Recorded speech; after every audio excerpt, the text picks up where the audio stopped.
Welcome to our podcast. We are called Top Voices, and this will be a discussion that we have with global thought leaders in the localization or the language management industry. So I'm Paula McGrath. I'm the CEO and owner of International Achievers Group. And here beside me we have Bruno Herrmann, who is one of the best known and most highly respected individuals and professionals in this industry.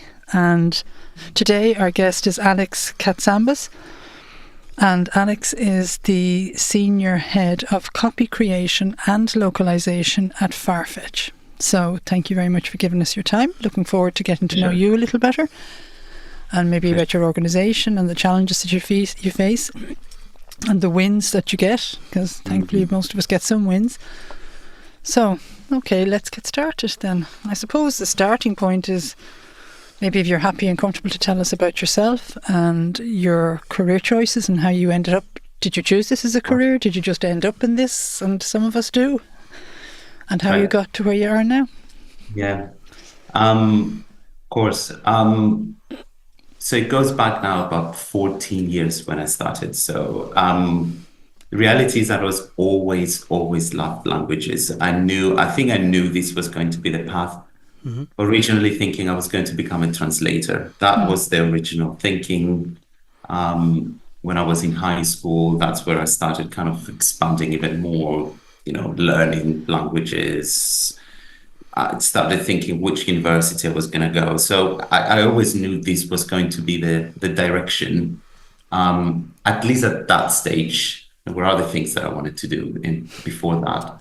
And I think I might do them in the future. But and I went into languages. So I did my first degree in foreign applied languages in Montpellier in France. Oh, very nice. Quite an interesting one. I made a choice for French, English, and Chinese, which was that was around 2007, 2008, which was when China was started to become kind of the superpower that it is today. So I thought, you know what, it's a perfect opportunity. This could potentially give me a job in the future. It probably helped. It never gave me a job. Like it was. I remember those thought processes. Yeah. It was like, I think it helped, or I thought it was helping, during interviews and, but, and then I actually moved into, then I moved to London for my master's, and that's where I kind of shifted a little bit, because I did localization technologies. There was a degree at Imperial College back in the day. They were also it was more on medical translations and all of that, which was definitely not my strong skill set. But the technologies part was quite the exciting one. And that's from there, I was like, yeah, this is it. That's what excited me the most in that kind of phase of the localization industry. And I think back in the day, we were learning about localization management translation management systems. I think they were not called, it was CAT tools back in the day. They were called CAT tools, right? And the very, very basic ones back in the day, learning about the history. So of all of those, how they were created, how they work. We were learning how to use Trados. We're testing Trados, and then there was also Deja Vu. I don't know if you guys remember that one. Yeah, so, I remember that. Learning how to use Deja Vu. So quite an exciting time. We're doing subtitling, we're doing audio descriptions. So it was quite a fun period of time and learning. And then somehow job-wise, I landed into project management. So in an LSP. So that's where I started, very basic. And I started from there. And then that's where my skill set, learning at university, is where I became a little bit more relevant to how the industry was evolving. So from there, I was at TransPerfect for quite a few years as coordinator, project manager, this progress that usually people have, professionals have at TransPerfect. But I was lucky enough to support in building the European branch of the media translations department, which basically kind of threw me deep into subtitles, voiceovers, marketing, e-learning, all of these areas, all of these subjects and topics. And then after TransPerfect, I moved into Oliver, which is a marketing agency and post-production agency. I think that was quite a defining moment for me, because that gave me an opportunity. First of all, I had some fantastic people around me to learn from. They're doing transcreation really well. They do really creative copy really, really well. And that gave me that sense of what is good quality, what is good, localization, the concepts that you get through LSPs, but you don't necessarily get them unless you experience the client side. And through Oliver, I was really sitting in between, because Oliver is famous of doing this in-house agency structures. So they would, place people within companies, and, they support the Adidas, for example, group. They do it through Oliver, which was an account that I worked on as well. Quite an exciting one. And it gives you a lot more visibility on effectiveness of content and what is good content and what the client wants, which is usually there's a little bit of a disconnection when you're very, very detached from it. And then about 6.5 years ago, Farfetch happened. It's been a long time at Farfetch now, where main task as I joined was to build the localization function, there was a period of time around 2018, Farfetch was expanding quite a lot, new languages added, more products on the side, more and more and more and more. So it was this big growth phase, which I was lucky to experience. And I had really, really fun time in pretty much doing that, kind of building an in-house team, building an in-house / external model in terms of, making big strategic decisions. So yeah, that's in a nutshell. Hopefully that gives a good structure of and creating. Before you joined, or I don't know whether you had a predecessor there in Farfetch, how did Farfetch satisfy the language management needs? Were they outsourcing it or partnershiping it, or whatever the technical term people use? Yeah, they didn't. They always believed in the power of producing, and it's still the case of, producing our own content is a lot more effective.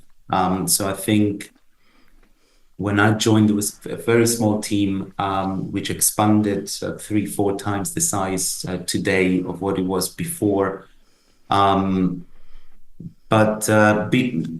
they were doing more on content management rather than language management. Okay. So it's no tooling, very manual, a lot of Google Sheets going around, like some internal content management systems, some language databases that it was pretty much a very basic structure of a bilingual format database that it's no localization functionalities, no translation functionalities. It's just super, super straightforward structures. And I know they're going to kill me for saying that, but not real localization expertise from those who were managing the teams at the time. not to their fault. There was just, it was like the content manager said, you need to do French now. And it was like, okay, I'll do the best I can, so that was it. With every business is evolving or evolvement, I don't even know if evolvement is a real word, there's a focus in a particular part of that business. So it's never a criticism of a business that, okay, next year the focus has got to be on localization, because the focus for the last 3 years was on maybe fundraising, product development, market development, or whatever the business. For sure, and that's the norm. And I think it's because the localization side, outside the LSP functions and the LSP sphere of localization services, the rest of it is actually still remains relatively niche in terms of, you don't have too many companies that they make the strategic decision to build their own localization teams or build it internally, and it's funny because, it does happen that a lot of us that we're in this position that we are, like people like myself or other people who are heading internal localization teams, we kind of also know each other because you get to get exposed to that. Challenges are usually the same. It's convincing a business that localization is important, but actually sitting at the core of that, I don't think that it's easier than just the business saying, oh, I need translations, let me go to this LSP. It's actually sometimes even harder because there is this assumption that just because you're there, that things will happen by magic, that marketing teams don't need to change their mindset, so that as long as you're there,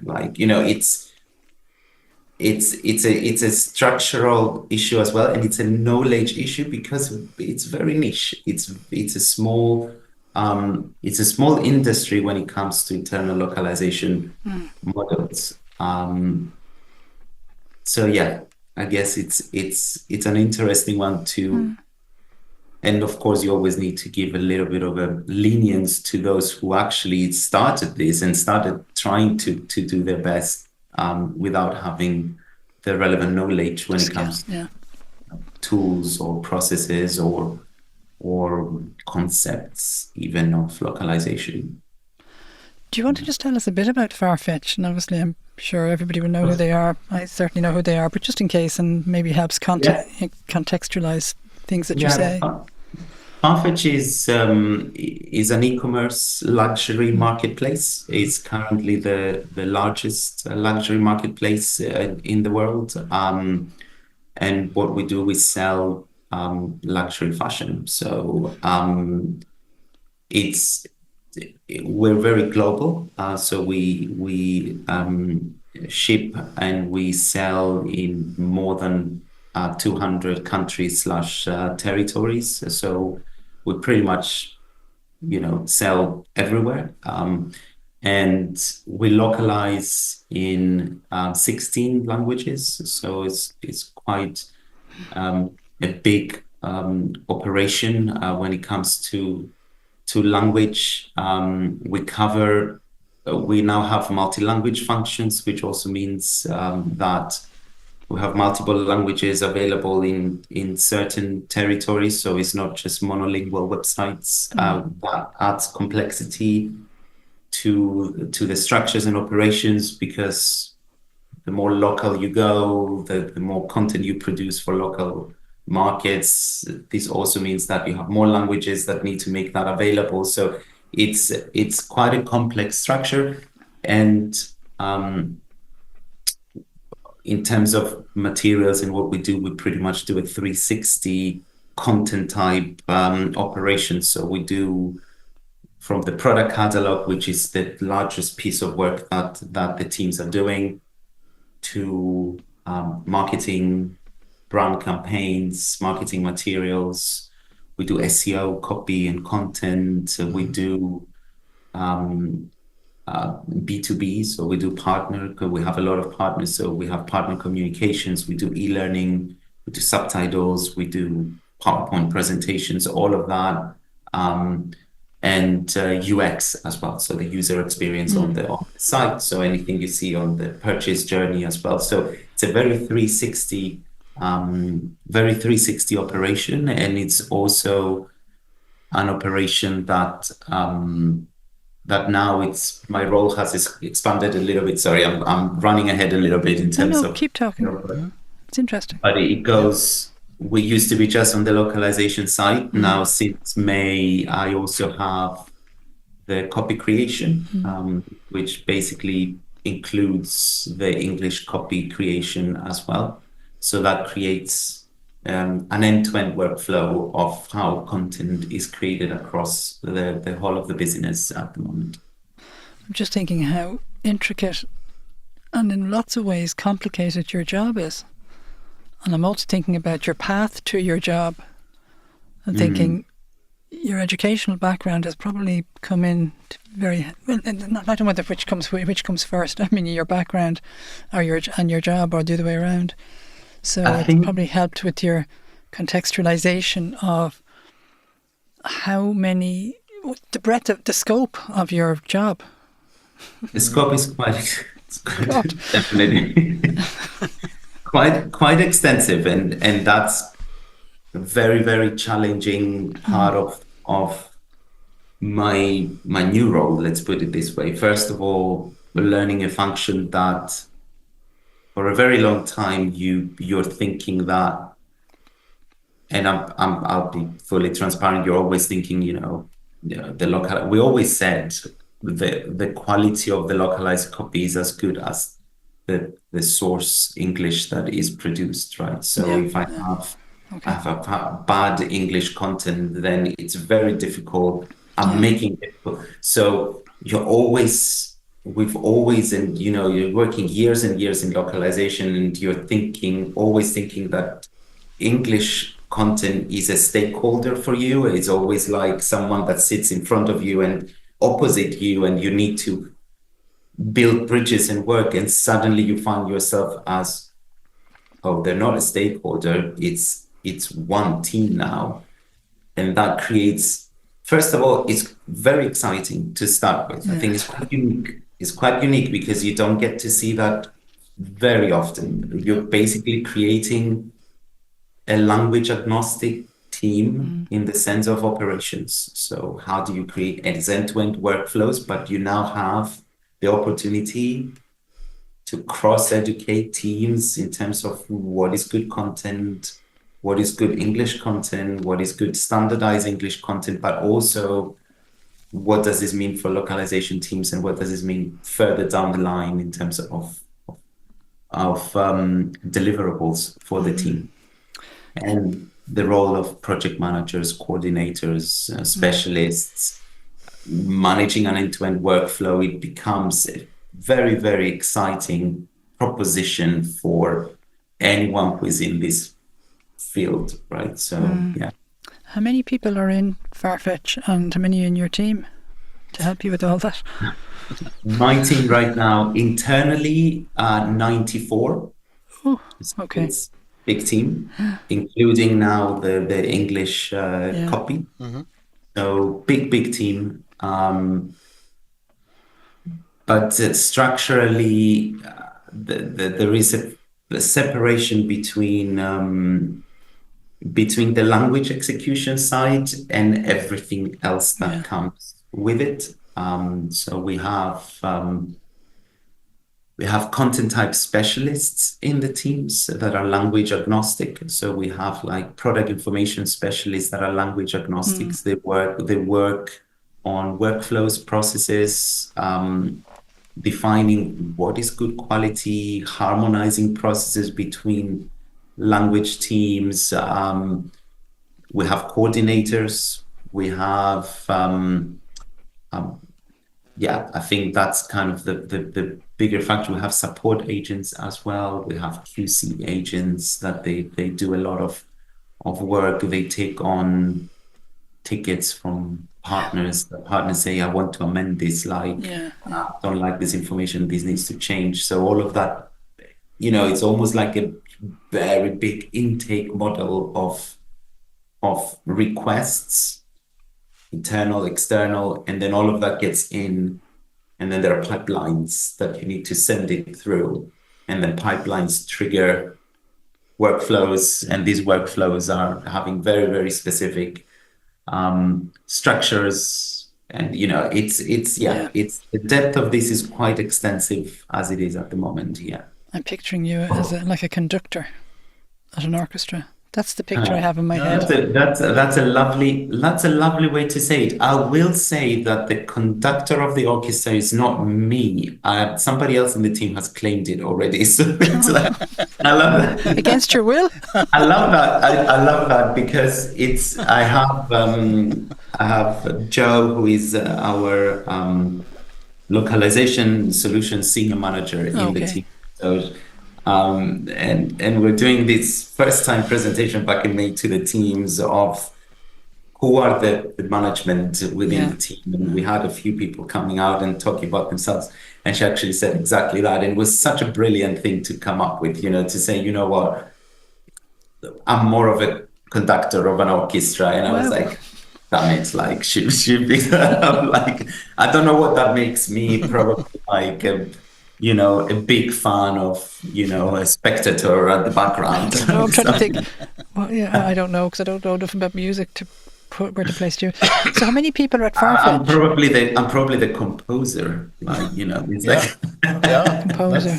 That's a nice role. Yeah. I don't know that the composers always have enough control, but again, I'm not a musician, so I better not get down that road, or I'll never get off this track. You're right how it needs to be played, and then the experts need to take over and do their own thing. Sometimes, I don't know, those who play the bass are amazing. Sometimes they're average. But eventually they all play something. That's exactly it. Exactly it. So how many people at Farfetch then in total? I think the company now is 2,500, 3,000, I think. Okay. So, we sit within a department that is called creative operations. Okay. So it covers a lot of things such as imagery and catalog management and data entry and all of these things that you see that basically makes the website work. But there is this function that we branch out into all sorts of different areas as well, depending on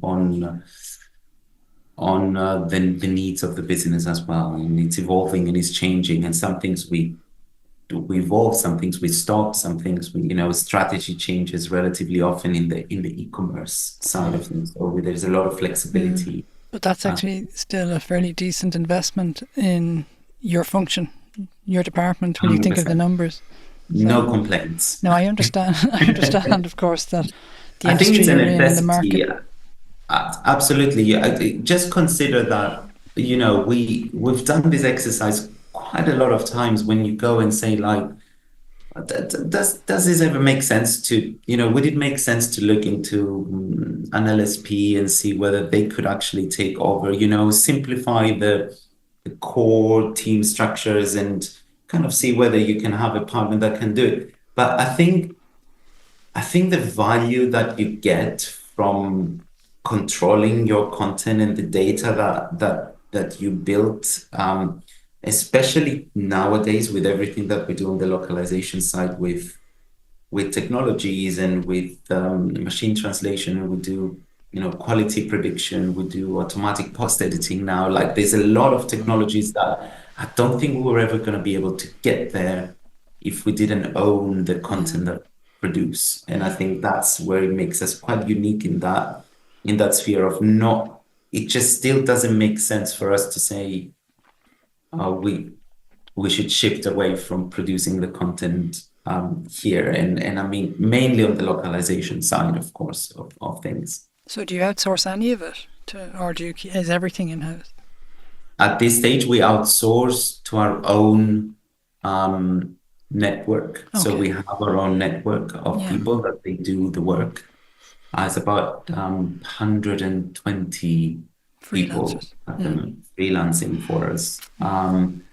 some quite a lot of hours that they give us, some a bit less depending on the content type, but we have a big network of people that they do it, and that's mainly because we're in the fashion sphere, so there's a seasonality in the volumes. So we manage that seasonality through kind of having a balance between the internal and external as well. Yeah, but on an LSP level, we have some agreements in place. It's just we don't have the volumes at least this year to give. But there is definitely a layer. If I were to explain it in busy years, it would be internal team, freelance network, and then specific content types. And depending on overflows of work, it would shift into the LSP as well, because it's easier to manage when it's a little bit more ad hoc and it's not, a business as usual, as we call it, a BAU kind of workflow. Yeah. It sounds like you have an successfully operating model that might be the envy of other organizations that are trying to balance outsourcing, in-housing. I think we're lucky. You know what? I've been told that before, and I think when you're on the inside,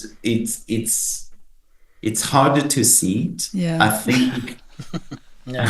I know. I understand that. I think you're like, what do you mean? I have like a million challenges every day. Like, I know. I know. But isn't that a blessing? I don't want to sound overly woo here, but it is a blessing, and it's as a result of your achievements to date. Because if you weren't achieving anything, you wouldn't be having the wins or the challenges. I think the fun part with challenges. My team is going to kill me if I keep saying the fun part with challenges. I don't think anybody finds that. Keep saying it. Keep saying it. Keep saying it. So the fun part with challenges is that operating an internal model makes those challenges to be solved quicker. It creates a different way of professionals, which is something that it makes me excited about it. What makes me love my team about, because they're very rounded in terms of understanding of let's say what good content is, or what how to balance the business need for speed, the business need for I don't have time for this. What can you do about it?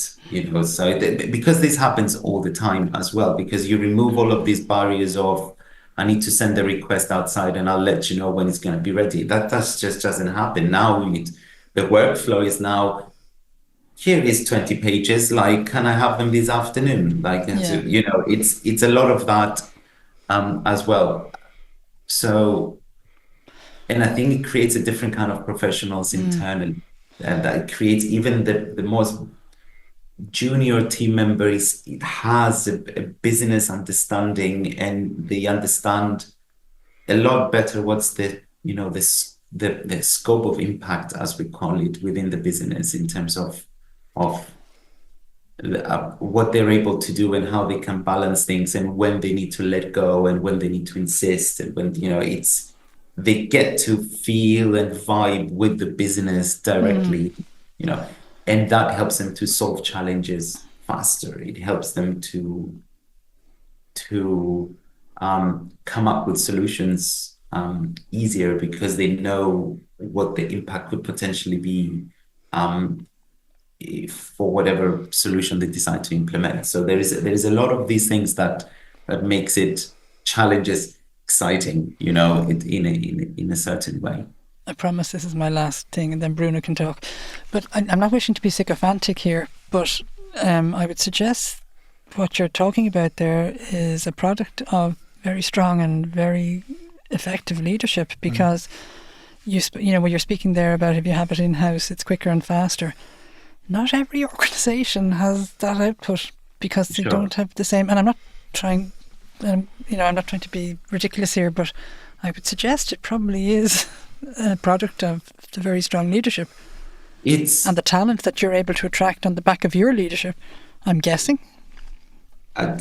Sure. I mean, I don't know. I guess I'm not the one to judge. There's no that, answer to that. I do know that it's difficult. Yeah, I'm not the one. I can't really, I'm not the one to judge that. All I say is there needs to be a balance between what the business needs and what we're able to do, but also it needs to be a very collective understanding of what our capabilities are and what do we need as a team to improve that, right? So, and as I said, I think it's quite nice that I'm having this. We're doing this today because yesterday I spent the whole day with the team, and I'm coming very refreshed from a very inspirational session with the teams of, we're going through our goals and we're kind of setting up the last quarter of the year of how it's going to evolve. Mm-hmm. So we're doing like this review of initiatives that we have, and we have quite a lot. And even, we're chatting afterwards. I was like, this new structure has only been like 4 months and we're already achieving so much. But I think I'll tell you what it is. What I think it is. I think it's about trusting.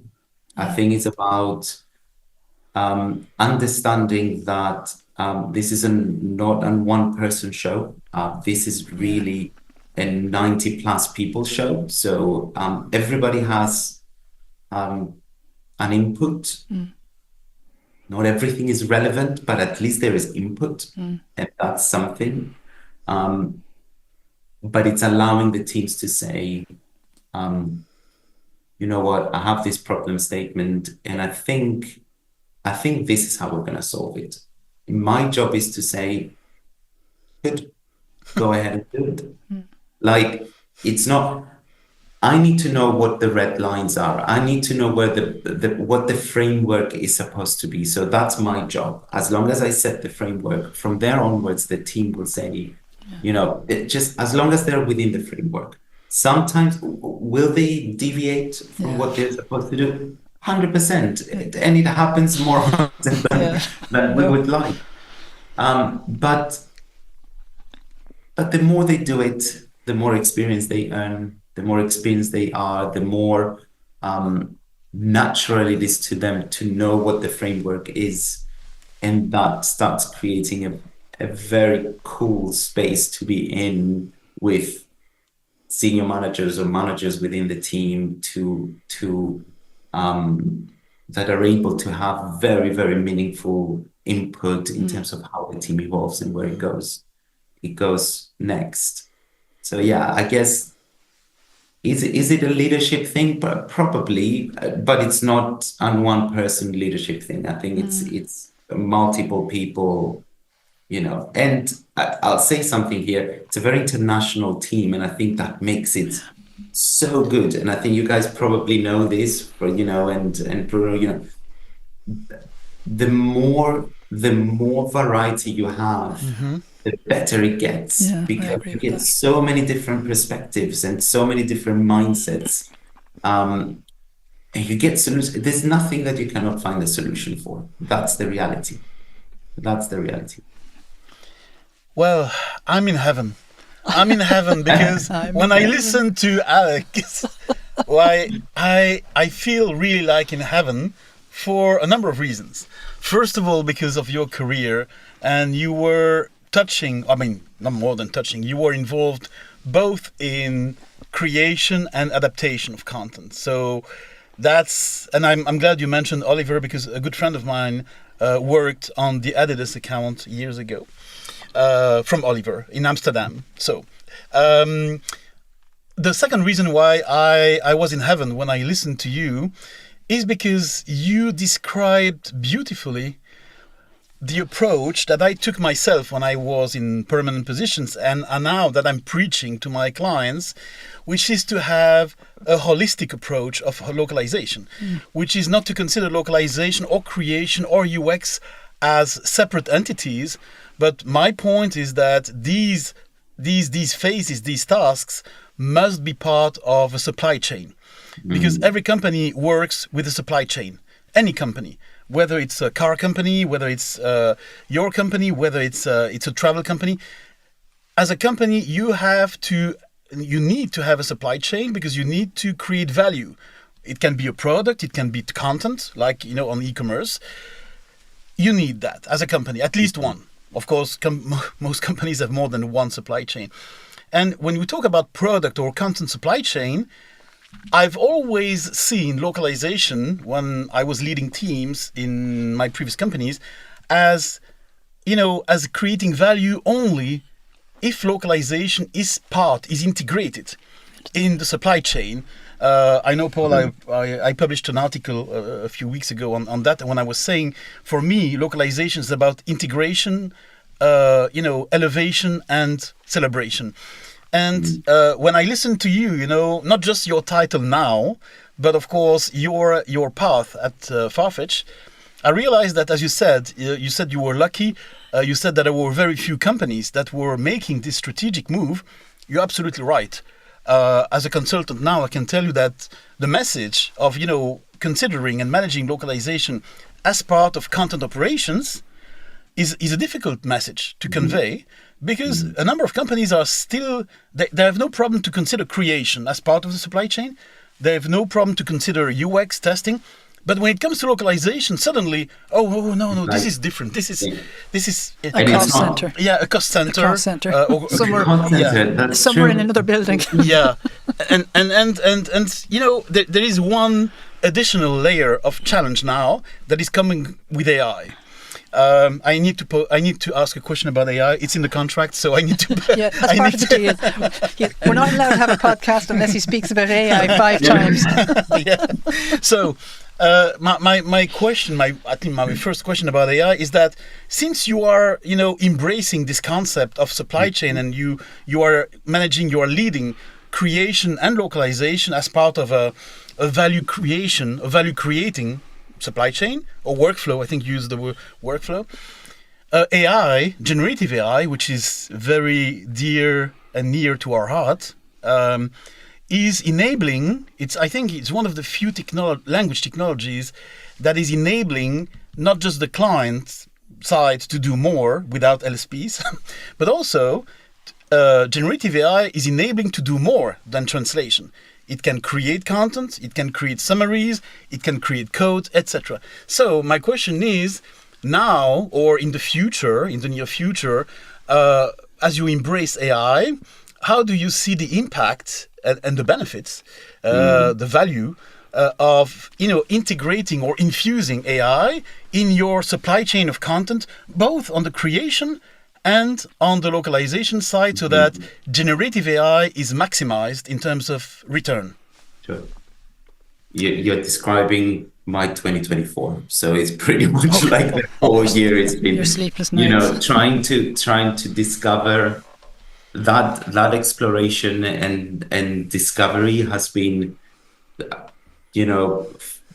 it's been at the core of what the team has been doing the past few months. It's the localization piece is, I'll say, is quite advanced in terms of the AI. I know, but Bruno, I think you've seen me talking about that in the past in terms of how much is happening with we're doing neural machine translation, and then we have quality prediction, which is currently at 71% approval rate in terms of quality of allowing machine translated content to go through unedited.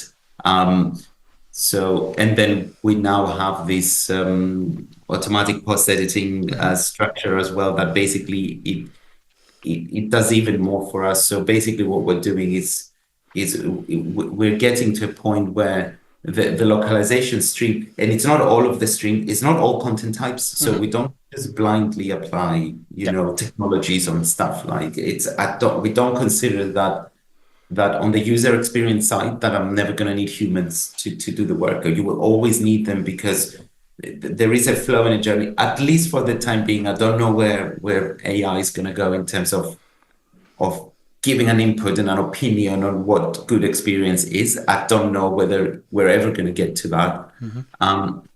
But as it stands today, the localization, it's been kind of almost streamlined and improving, and it's getting to a point where the AI is just about standardization, is about it's about consistency, it's about fixing what the human eye might be too tired to see. There is this kind of stuff we're doing, like some testing. We have two content AI generation programs running at the same time in evaluation at the moment. We do for bigger, larger content, which basically what we're saying is, if we have a lot of content, can AI, for example, go and do corrections, light corrections, like hence agreements that the human eye probably missed, like this kind of small tweaks here and there. But we also have this side of really hardcore content generation of, here is 6 data points, and can you use these 6 data points to auto-generate a piece of content based on X amount of criteria.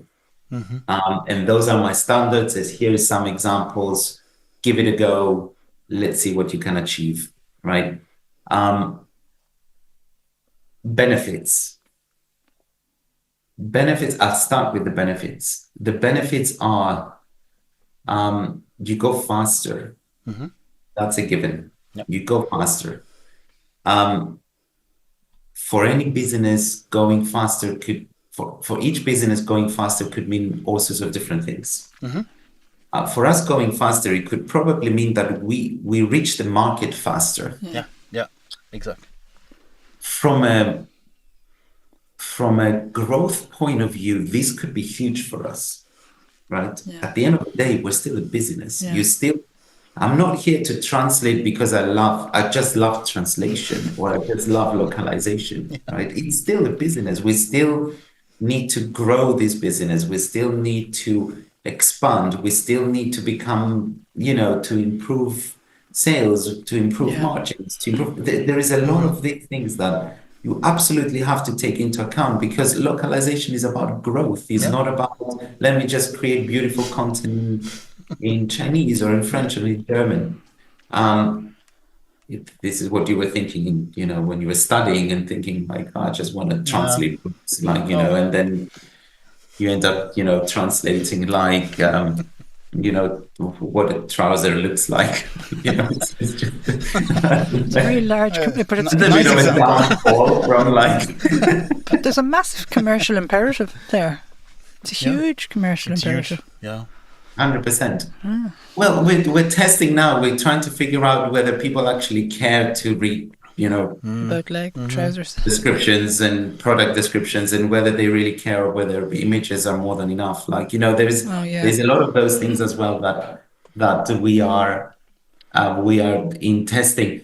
But what we're saying here is,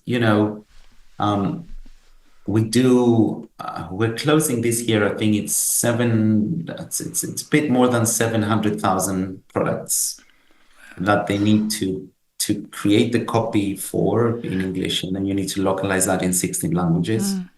It makes it in the billions of words that they need to be used.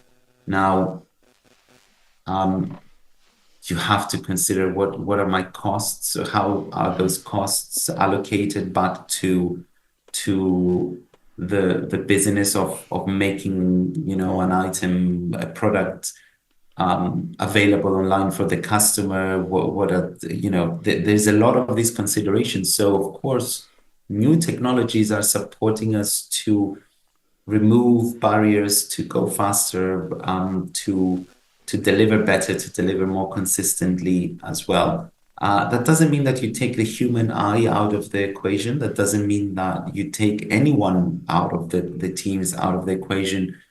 What it means is that probably you need to upskill and transform what the new specialist in content, whether that is copy creation or localization, what does that skill set look like? That's what it means.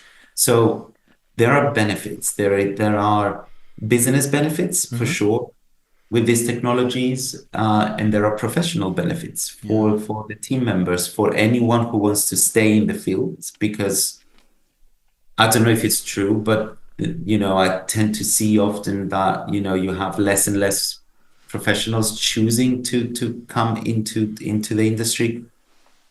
I don't know if it's true. I've never seen actual data, but I read it sometimes and I'm like, should I be concerned about this? Like, should we be worried that we're running out of translators? Maybe, but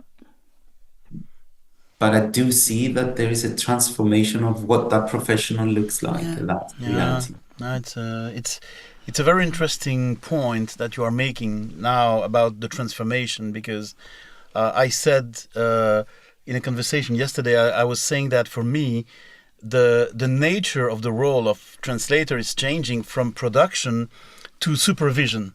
And instead of producing, because in the past it was all about producing words in French, Chinese, as you said. Now with the new models and with depending on the effectiveness of generative AI, you as a human, if you are a translator, you are going to supervise. Supervise means correct, enrich, expand sometimes. And actually the supervision nature is going, of course, to change many things, the pricing models, the productivity metrics, etc. So I think it's we are just in the beginning of this big transformation. But the other thing that I really liked about what you said is that I think you mentioned it twice. It's the importance of customer experience in your strategy, both from a creation and from a localization perspective, because still today, and I know but I just mentioned it for our audience, a number of companies are still measuring the performance of their creation or localization teams based on what I call vanity metrics, production metrics. How many words, how many languages? It's not because a company has translated, 80 billion words that company is performing. No. Why 80 billion? Why not, 2 billion? And actually, I'm glad that you mentioned it, because I think that for AI, for generative AI, when you have to make a decision about what to use in generative AI, how to use it, a lot or just a little, you have to be driven not just by productivity metrics, but you have to be driven by, and most of all, by customer experience metrics, because what I call experiential metrics. Because actually, it's not because you are going to, as you said, going faster is important, but effectiveness of the content is equally important. So if you go faster, but if your quality or if your effectiveness decreases, you're not going to be a winner. You are going to just solve one issue and create another one. So just out of curiosity again, what is your take, and how do you leverage customer experience metrics, not just to measure the effectiveness of your content, but specifically to make a decision about AI, generative AI? How do you use those customer experience metrics to say, me, Alex, I think we should invest a lot of generative AI there and a bit less here? That's an interesting one.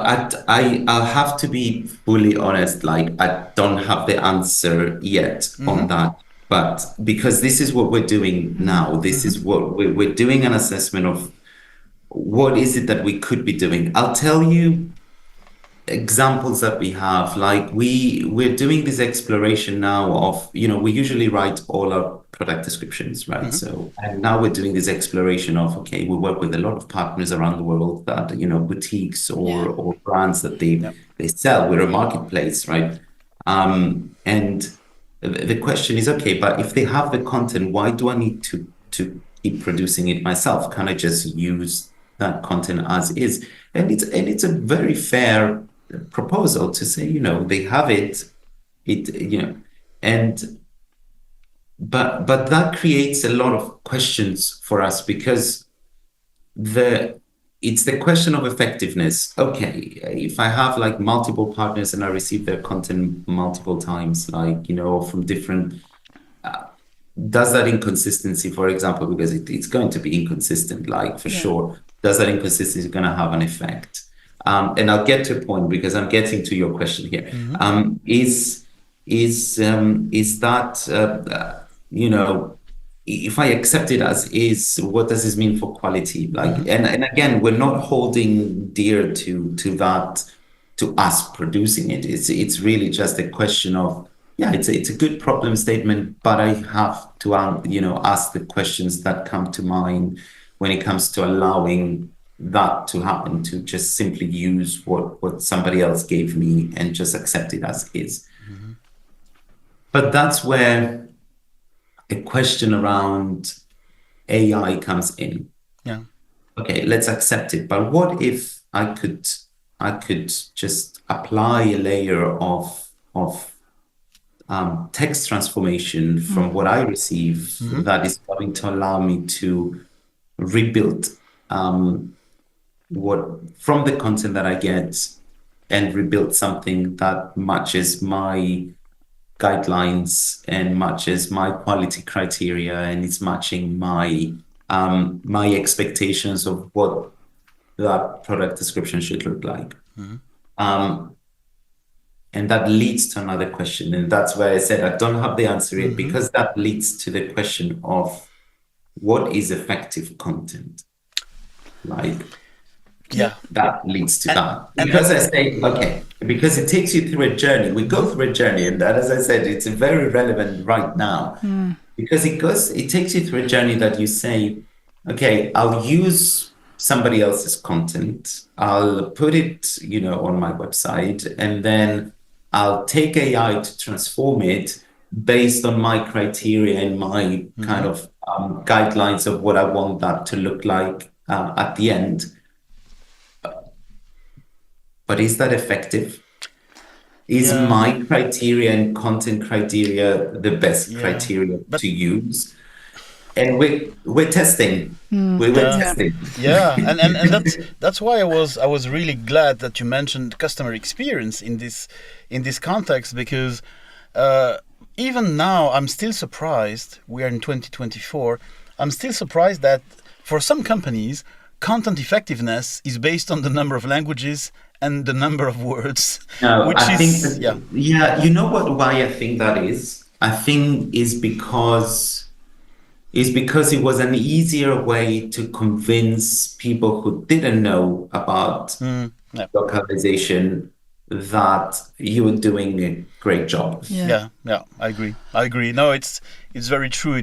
That's why I call it vanity metrics. Vanity is about what you do. Because I would say, but I'm not going to lie to you. I think I fell into that trap in the past as well, that I would go to, the leadership and say, we've done 2.5 billion words in 2021.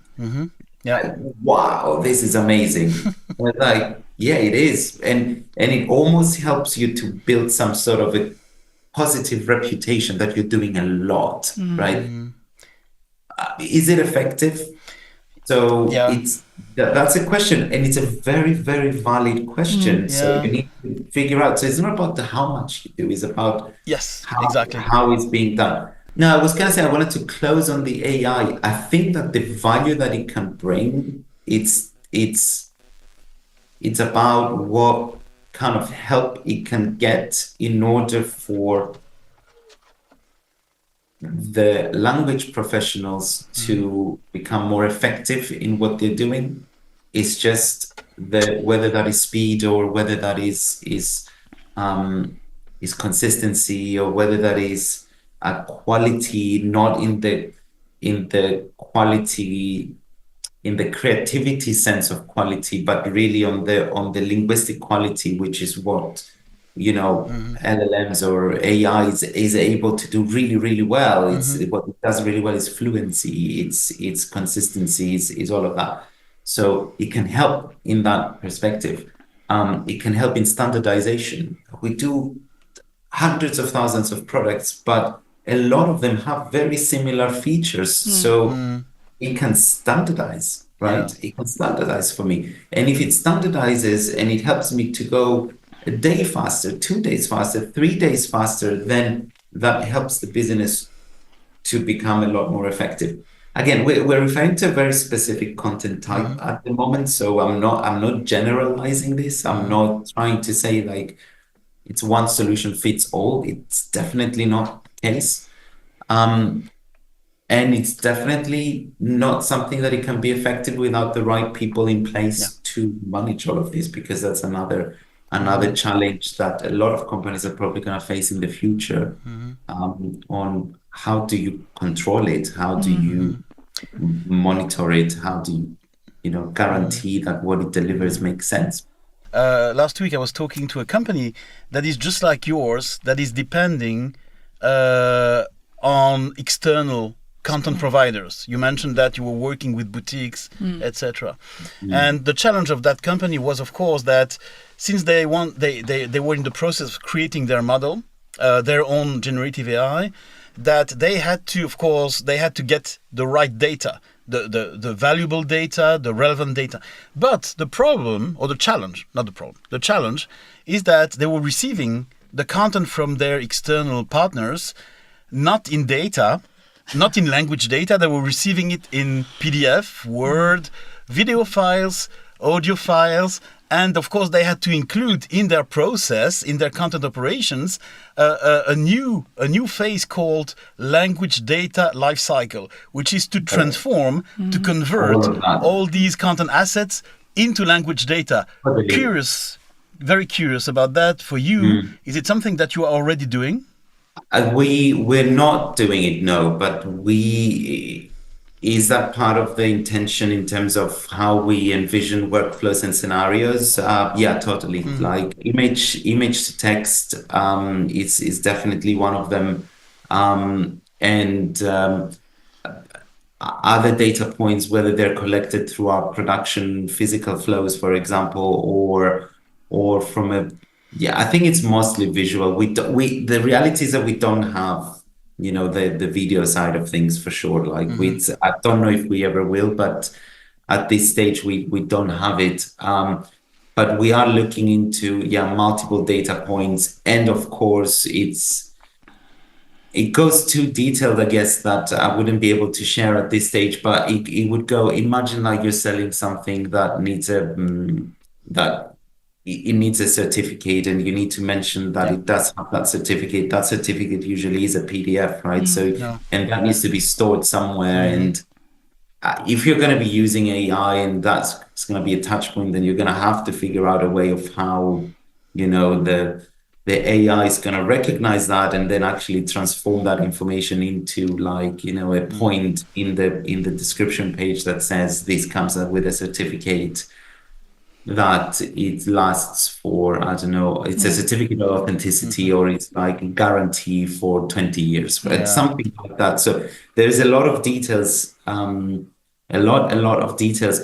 What we do have that it's an interesting one. We have a lot of sustainability. We have a sustainability program that basically does assessments. All of that information comes from external providers. Like all of that needs to be taken into account on how you classify information. There's a lot for sure. We are in that exploration phase at the moment. So I really don't have the answers. Maybe hopefully in 6 months time I will for sure, on does this work for us? Does it help? And if it helps, how does it help? So yeah, we're very deep into building prompts and assessing and getting that information and redoing we're assessing effectiveness. We touched upon effectiveness, and I wanted to actually, Paula, if you have that question, maybe if you have it, let's. I'm about 27 questions now, but go for it. No, because otherwise I'll keep going, and I think what crossed my mind was, when you're talking about obviously the marketplace business model. On top of everything else, you obviously have to be ongoing, be a brand ambassador for Farfetch. So everything you do, every message, so while you're representing it, that's an interesting thing. And the other thought that I had was, there is I guess there's definitely, but that kind of talks a little bit more on the points, a little bit more on how important it is to have that centralization of pretty much everything that gets produced needs to be seen by the same people, because that helps the business to have one voice, and it has one brand, and you know, the terminology management that we do is very, very strict. We have things like, you know, there's banned words on the site that becomes very global as well, because there are different banned words in China and different banned words in the Middle East and different banned words, you know, and all of that needs some sort of control measures in terms of how that works. We have things like in the guidelines, there are things like, I don't know if you've ever come across, it's called protected characteristics. These things are like how you talk about people's identity, about gender, about color, about ethnicity, how you talk about disabilities, like this kind of stuff. Like there are countries that they have laws about all of that. So all of that needs to be taken into account. So in the sphere of AI, for example, all of that needs to be fed into whatever you're doing, to say, like, you know, those are the guidelines that you cannot go outside of. So it's an interesting one. So yeah, you of course you represent, like, you know, the wording that you use is important, but also the wording that you shouldn't use is also equally important, because that could cause it could cause, let's say, frustration. It could cause like your consumer to feel that, you know, you're not respectful, like this kind of stuff. I'd have thought that the technology though would help with the consistency of that. That's totally. Actually, so when you were talking about the AI, that's when I was thinking, that's when my thought at that time. That's what, as long as you do the right preparation of how that technology performs and what it does, and how the technology understands your content. Like, you know, we're doing these prompts that we say, like, here's my style guide. Like, you have to take my style guide into account. And it's cool because it learns. It does take into account what your tone of voice is and what your style guide. Does it perform and give you the perfect result? No, it doesn't. Not at this stage yet.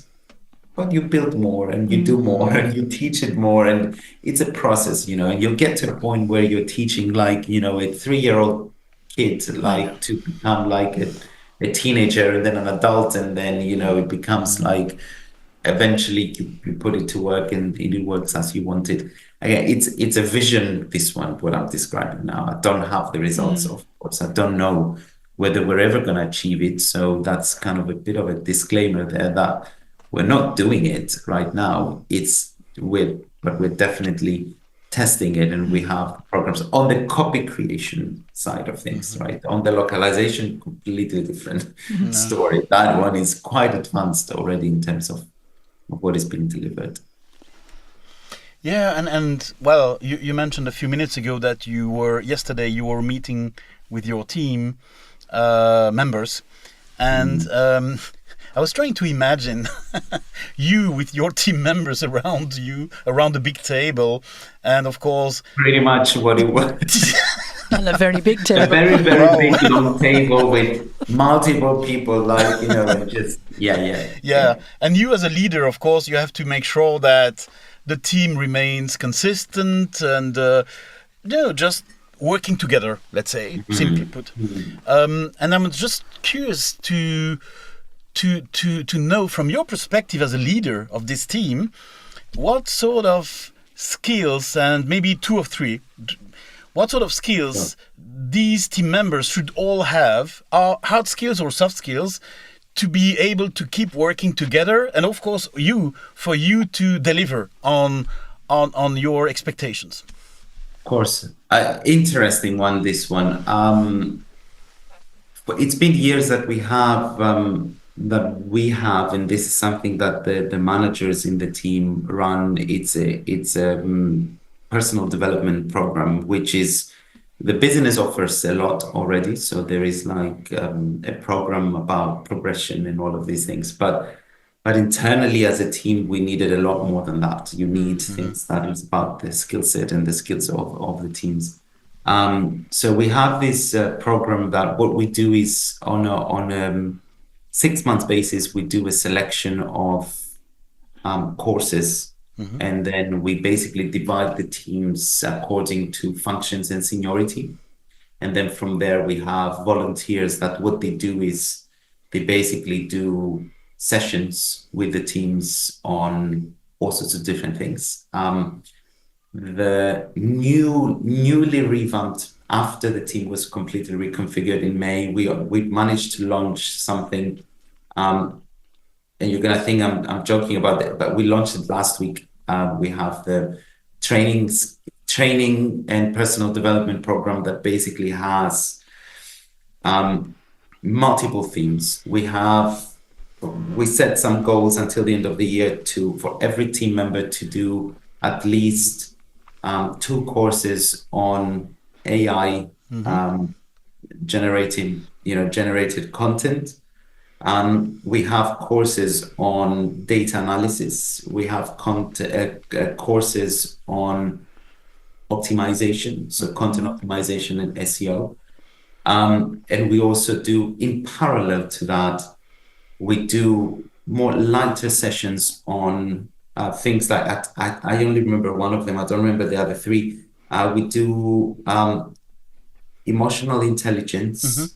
And the teams are going through some courses on, the importance of emotional intelligence. I think there's something on feedback. So, it's very kind of, you go from the very core skill sets that you need on a professional level from the teams. And in parallel, we do this soft skilling as well in terms of, learning. So, and that's going to last for now. I think we have courses until Q1 2025, which is basically a 6 months period of time where everybody's doing that. In terms of structure, how it works, it's every 2 to 3 weeks basis. Everybody does the course. They get together in a team environment. There's a moderator. They discuss. So everybody gets to participate. We always get very, very positive feedback on that, because it's difficult for people to pick up their own career sometimes, and they just need a little bit of a push. So we help them do this kind of stuff. How does it help the business? Well, clearly, when it comes to core competencies, we will always choose courses that are directly related to the goals of the team. So now we're exploring the AI side of things. Well, it's clearly imperative for us to expose the teams to what is AI, like how can you use it, like this kind of stuff, because nobody knows, it's the basic question. Everybody talks about AI, everybody brands AI, whatever, you find that it's something that I don't know, there is a technical thing that you don't understand, it's AI, just like this kind of stuff. We use the phrase AI bingo. Yes, it's but it's crazy because, and all of these companies out there nowadays, there's just a handful of companies that they really do like artificial intelligence, right? So it's just, everybody else is just branding, the thing. And full respect to everyone who does it, right? Because I'm not an expert on it, but it's also at some point it gets like everything is AI. Yeah, that's what it's called, AI washing. Yeah. You had greenwashing, now it's AI washing. And AI indeed, washing. I mean, there was a joke I read in a magazine that, if you want to create a company today, don't call it .com, call it .ai, and you will be successful. So yeah. I think it's like because there's so much investment going into that area at the moment. So of course it helps the businesses to start. But what's great as well is that you guys are giving the team time to do it, because you're right. Everybody, from little tiny toddlers to older people, retired people, they know AI is a part of our life. And everybody has the plan to go home tonight and do the research. And then they go home and the children are crying, or I don't know, they need to go to their football match or whatever they do. So every one of us has the plan. I beg your pardon. But you guys are giving them the time, a few hours every couple of weeks. That to me just sounds very sensible. I think it's not even, it shouldn't even be in question in terms of whether we should give them the time or not. I think it's part of the job. Yeah, I know. It's their job. That's, as long as you change the mindset and start seeing it this way, clearly I need to educate someone on what is AI, because nobody's born with the knowledge of what AI is. Like, so clearly I need to educate them, and I cannot make an assumption that they all know what it is. So eventually we're going to get to a point where we're diving and we're shifting into concepts that are so complicated, complex and complex, to understand, that unless you educate the people, it's very, very difficult to the schools don't teach it, right? It's you don't. I don't know, of course, the education systems around the world in terms of whether they're introducing this kind of things of educating, younger people around challenges of AI or dangers of AI and all of these things. But definitely the team that we have here, they just need to be educated. And if I want them to succeed, then it's my responsibility to do that. I know. A lot of people still don't do it, though. I agree with what you're saying. Or you're forcing people. I think to a certain extent in the past we did. I'm not I don't consider myself that I've never made mistakes in that field. I think I did force this team to introduce a translation management system without giving them extensive basic knowledge on what it is. But that was 6.5 years ago. So I think it was a little bit of a different time as well. And the shocked look on their faces for 3 consecutive months taught you. It was like, from in 2 months' time, we're starting like, here is a couple of basic functions of how it works, and good luck with it. Off you go. Yeah, it was like. But now it's very, very different, because now anyone who's on board and in the team, there's a series of courses to do, and there's like, I think 10 to 12 recordings that we have on translation management system and all the features and how you can use it best and filters and all of these things. Yeah, for sure. It's different approach nowadays. Yeah. Well, and of course, you mentioned what you were going to take or undertake, better said, as actions to educate and make sure that your team members remain at the right level in terms of knowledge and practice. But from my experience, there is another challenge in learning, which is not just to be educated, which is also to be able to unlearn. In other words, to forget what you learned in the past, because it's no longer relevant, but it's in your mind, and it actually can prevent you from learning the new things because you stick too much to what you learned before. And how would you manage this challenge of making sure that your team members are not just, they cannot just learn, but they can also unlearn the old stuff that is no longer useful? It's an interesting one. I guess I want to believe that one of the ways to do this is to lead and explain with transparency on what the values of these new things are and what is the value that you're trying to bring. What is the problem statements and what are the business needs at the moment, and you're hopefully those who are aligned with that, they'll be able to say, yeah, I understand that, and I'll give it a go and see how it goes. Like, I think that's the best we can ask at the first stage from the teams, to, at least not be afraid to test, or not be afraid to use it, and not be afraid that, so it's all about, I guess, contextualization on why changes need to happen, and why change needs to come when it comes to processes or workflows, or what kind of technology we're using. So it's a lot of that for sure. But I'm also personally a strong believer that vast majority of people, they want to advance their knowledge, they want to change, they want to evolve. Understanding where the business, where the industry is heading, and where the wider kind of localization direction globally is going, I think that definitely helps the teams to also understand that if I don't evolve, I'm gonna be left behind to a certain extent. Yeah. That's the reality. At least, and again, I don't want to generalize it in the sense that this applies to every field. This applies to every industry that has is doing localization.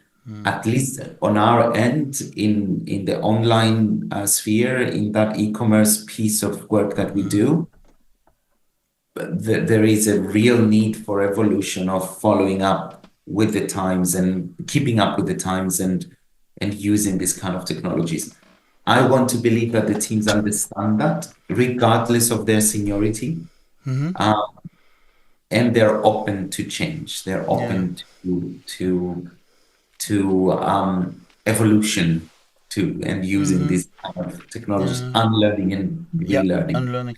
Actually, a good course to put in our training development, our personal development, how to unlearn. Yeah. Exactly. There's definitely courses out there. Yeah, and when I was asking you that question, I had an example in mind, which is project managers. So project managers, for, I don't know, probably 30 years, when I started in 1994, project managers were people moving files, with a TMS, or sometimes by email in the early 90s. But it was actually the responsibility for project managers to receive files from a client or from the stakeholder, and actually to send it to an LSP or a freelancer to receive files. So it was very transactional, right? The typical PM was in a very transactional framework of files. Now, with this ongoing transformation powered by AI, but even without AI, I think that at some point content was going to become more data than files anyway, But okay, now we have AI, which comes in addition. So PMs, PMs who want to become or to stay PM, because some of them want to move to something else, but they are going to be no longer in this transactional, this file-based transactional framework. They are going to be managing data flows, data lifecycle management. So, that's what I said. Some PMs might be, because after 15 years of, transactioning files, it might be difficult for them to unlearn that and to learn how to manage data. Yeah. Totally. And I think one of the challenges that you would see in those scenarios is that and it's not just PMs, it could be, even translators or content writers, or, anybody would go through that. Even someone like me that, from my position, I have a lot of knowledge on how to run this team, but what will AI change in terms of how I'm running this team, and how structures are there. You talked about, pricing model changes and capacity changes and capacity planning changes and deadlines change. Like a lot of things change. But we're also, if you've never done it before, then there's a lot of exploration, a lot of testing, and a lot of trial and error situation that you're going to have to go through. I think the biggest challenge that you're facing in that kind of scenario is that you will always see this new thing from, always through your own experience and your own knowledge. And if your knowledge is, as you said, it's file passing and delivering, and how do you unlearn that, and how do you envision from scratch? That's another thing. That makes it quite exciting. I had exactly this conversation now with someone, a colleague in product, when we were discussing about, the question was, if I want to implement AI, like, what is it that you guys can do for us in terms of integrating, this technology and stuff? And it was this question, and we ended up discussing a little bit of workflows, and that's where we ended. And I got this advice, which I really appreciated as well. It was almost like, look, I think one of the things that you guys need to do, referring to us and we have to be doing and start doing, is completely envisioning what that brand new workflow is going to look like in case you start, introducing AI. And the more we thought about it, the more we realized that actually we are talking about completely re-envisioning from scratch. I guess the more brains you have on this, the better it's going to be. So, I think it's not going to be on one person's job for sure. And there's definitely going to be trial and error. But, I guess you can work with people who are open-minded and they want to change, and they want to unlearn and relearn. And the truth is that not everybody has the ability to work from the output backwards. Definitely. If you can work from the output backwards in a way, doesn't matter what the workflow looks like, because you're always going for it. But not everybody has that skill. So that's a challenge. That's why some people can't unlearn. Yeah. It's definitely, and then you add in the fact that you cannot disrupt the business. You cannot, make big changes that are going to break the existing workflows, and then the transitions are hard, and it's always honestly, that's probably the exciting part of all of this change, as long as there is success coming out of it. Right? Because it's also the thing, like, you always need to be prepared to roll back in case things are, fail out of everything. Yeah. But successful and scaling businesses, this is a day-to-day conversation. Yeah, for sure. More than I would have wished to be doing everything. Definitely. No, you're just really tired because it's Friday. It's like I wish I was. I tell my team sometimes, like, oh God, I wish I was just a translator. Like, I wish I didn't. Maybe 10%. I wish I didn't have to, keep finding like more and more. I know you cannot see it on the camera. More and more white hair coming, on my head because of. Yeah, you can't really see it. I have very, very thick hair because of my genes, but there is a lot more than what it was like, a year ago for sure. So, but I think it's like, I'm always thinking like, I'm thinking, I had a question I had one of the Q&A sessions yesterday, and my team said, it's how do you envision the team in 2 to 4 years? I was like, I can hardly think what we're going to be doing on Monday, right? It's like at the moment. Now I'm joking, but what I told my teams, I actually think about that a lot. I know. But I think about that a lot, and I told, I was thinking, I realized that I actually think about that a lot while commuting to work, like, you know, in the underground in London, like just going back and forth to work is usually part of the things that I think about, like, what about in 2 years down the line? But it can also, you know, it's you know, it's always good to have some sort of an idea of where you want to go, because I do believe that immediate decisions could change if you do know what the end vision looks like. So it's good to have some sort of vision, but details of it, you know, I think thinking 3-4 months down the line is more than enough, you know. Yeah. Well, it's interesting you mentioned that question, because I got nearly the same question when I was leading teams in my previous permanent positions. And I found a way to escape that question, which is, well, first of all, I didn't accept, you know, any question for more than 1 year from now. So you said 2 to 4 years. For me, it was already not acceptable. So just 1 year is the limit. But I found a way to actually, you know, sort of reverse the question, because these people who are asking me, you know, what is your vision or your prediction for the team 1 year from now, I kept answering, as a leader, my role is, as you said yourself in the beginning of the conversation, my role is to create the framework, to set the stage, to make sure that people are enabled to do what they need to do. So I said, okay, I will answer your question about the vision. If you answer my question, what will you do in 1 year from now?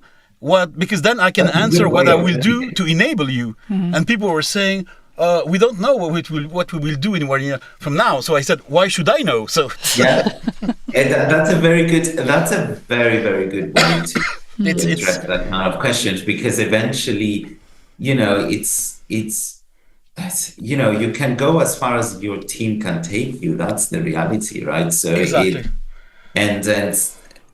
And I'm not saying this lightly, because I know that teams are looking up to their leaders to get guidance and to find inspiration, and to, you know, all of these things. We have to consider them all the time, you know. But I also think that we're adults, we're professionals.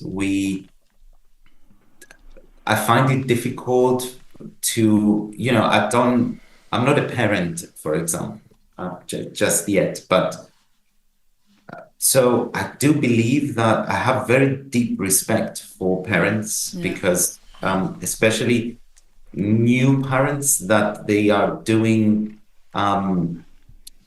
you know, I see a lot of colleagues here that they're trying to do a different style of parenting nowadays, and more, you know, with a lot more empathy towards, you know, and a lot more independence to how their kids are being raised, and, you know, and a lot more respect on their personalities and characters, which is something I deeply, deeply respect. But I also see how hard it is. So, and it's a very, very tough job to do. And I always say, like, it can't be that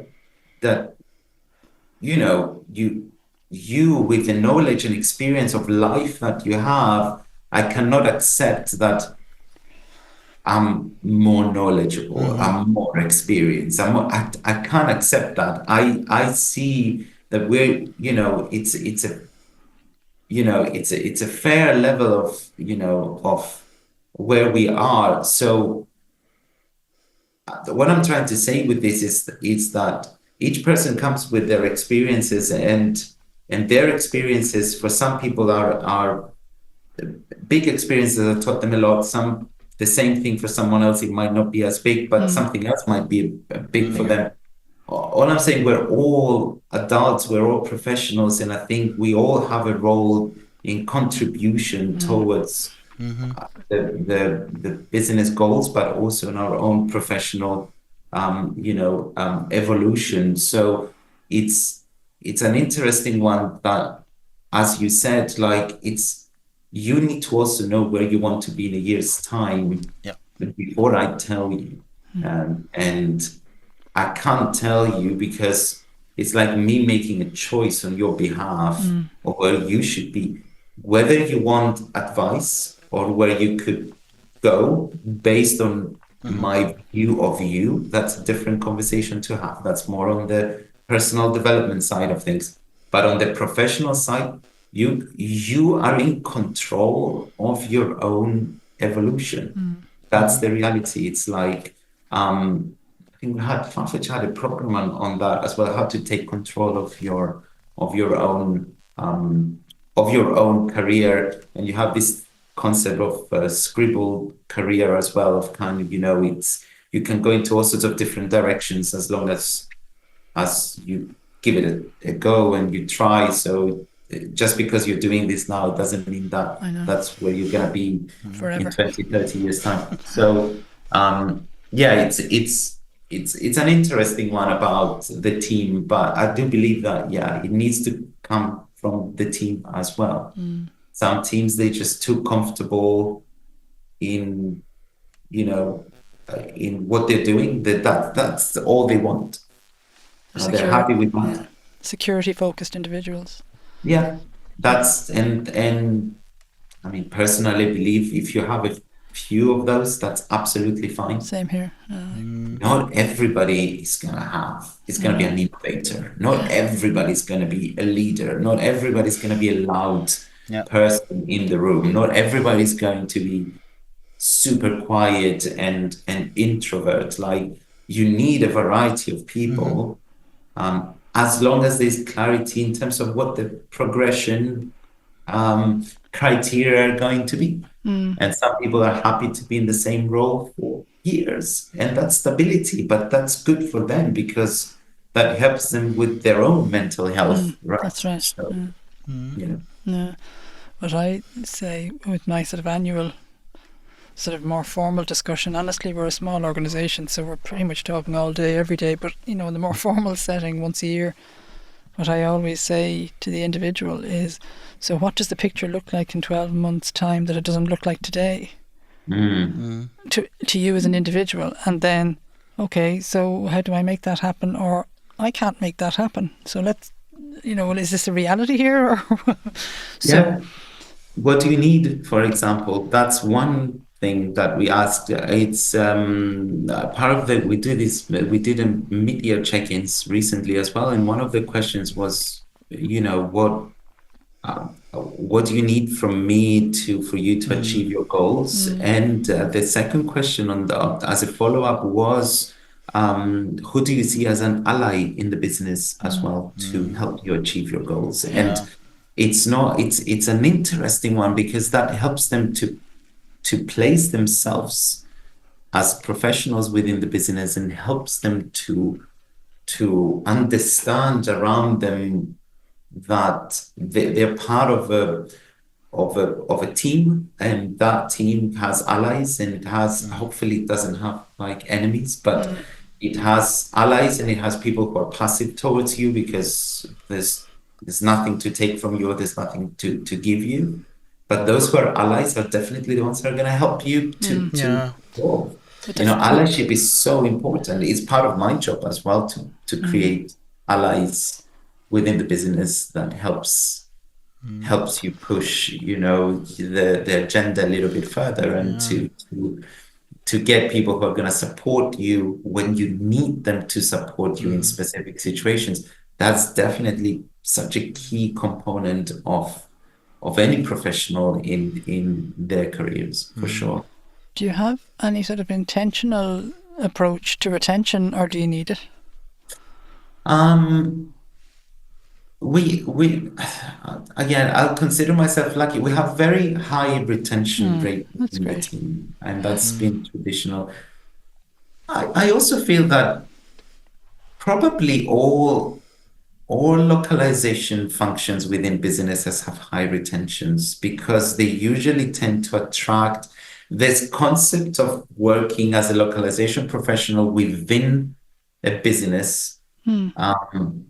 It's very, very appealing. It's very appealing. Yeah, definitely on the buyer side, the retention doesn't seem to be as much a problem as it is on the seller side. it's very appealing for, I find it I found it super appealing. And I think that helps with retention as well, because it's almost like it's the best place you could be as a translator, isn't it? Like, it's that place that you can be, that you learn the business, you understand the business more, you get to focus on doing better and doing more things and improving the same content, more and more and more. So yeah, there's a lot of that.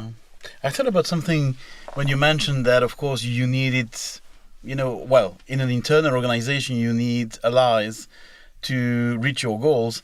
And now a sentence popped up in my mind, which I was told when I was a young project manager. And my manager told me, Bruno, in your career, specifically in large organizations, it will be always more important to have a sponsor than a manager. Because the manager can change, people come and go.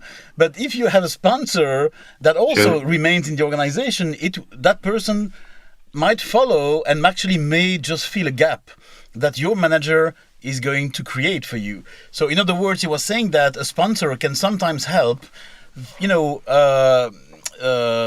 a gap that is left by a bad manager.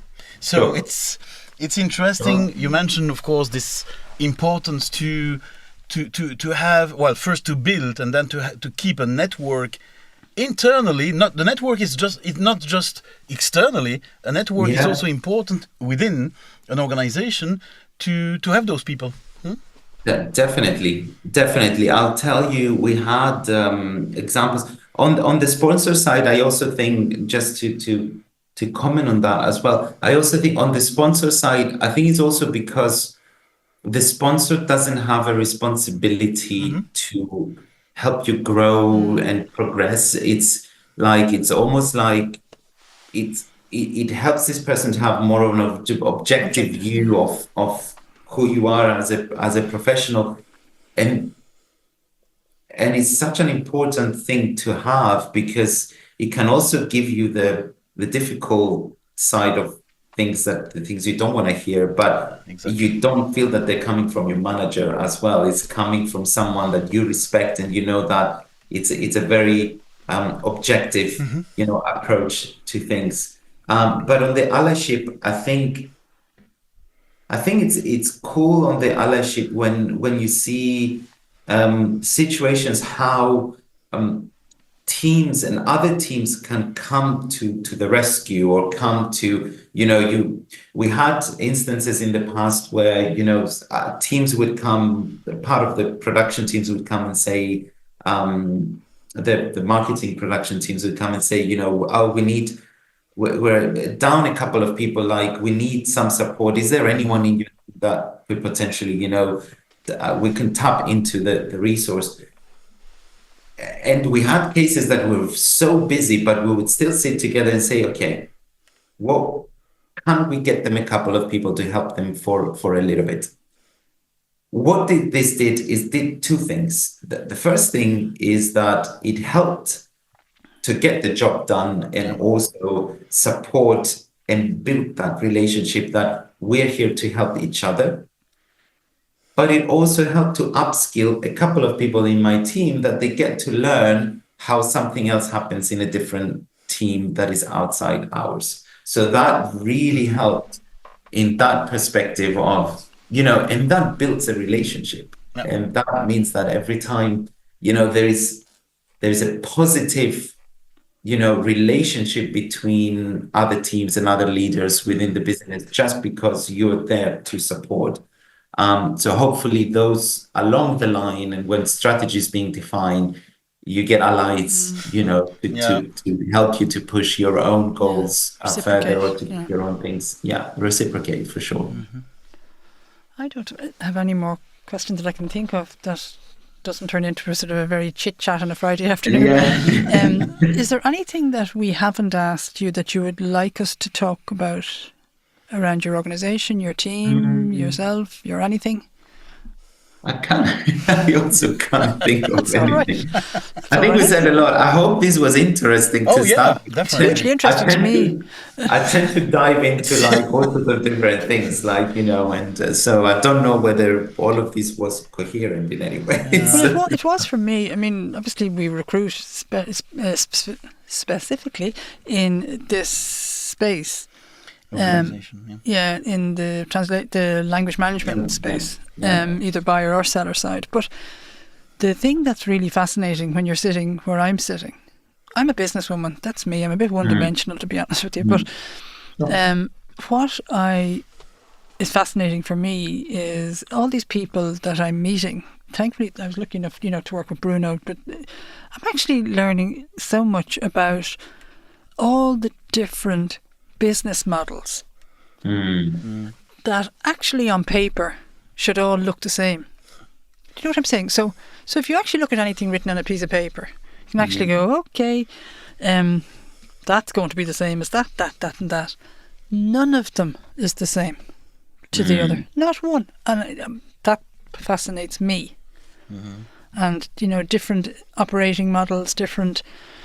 if I look at the percentage of the backing that your team has, in which are the key stakeholders, compared to other people we talk to, who just don't have time to sleep, because they're constantly having to battle their cause. But they're very successful businesses. Do you know what I mean? So I think maybe, Look, I'm making it sound easy. It's definitely not. No, honestly, I don't think it sounds easy.